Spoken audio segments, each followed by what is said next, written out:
Bum bum bum bum bum bum bum bum bum bum bum bum. The Peter Dislike Show. Bum bum bum bum bum bum bum. When I was in 8th grade, I learned a little bit of chemistry, and I also learned that in 1933 FDR had confiscated gold.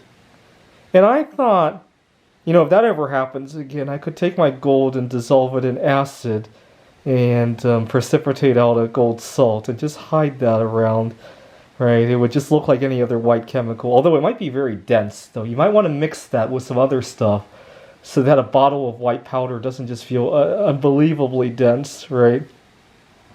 And I could just sit on it until, well, I guess you would have to wait till 1975, 42 years later. Not a very long time, right? And I could still pass that to my children and all that. And nowadays, it doesn't seem like the feds will confiscate gold. After all, this past year, central banks all around the world have been buying gold like crazy. They want the gold price to go up, right?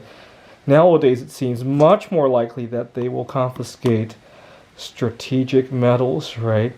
And once again, you can hide this, right? Nobody would suspect this. Well, I guess this is still mostly metal, but do a few more melts, pour a few more things out of it, and soon you'll have a rock that doesn't resemble metal at all, and you just sit on it, right? And nice thing is, it's not hard to turn this slag back into bismuth, right? You just need a furnace capable of 850 degrees Celsius, right? And I doubt many IRS agents have. Well, I guess today they could use an XRF gun, right?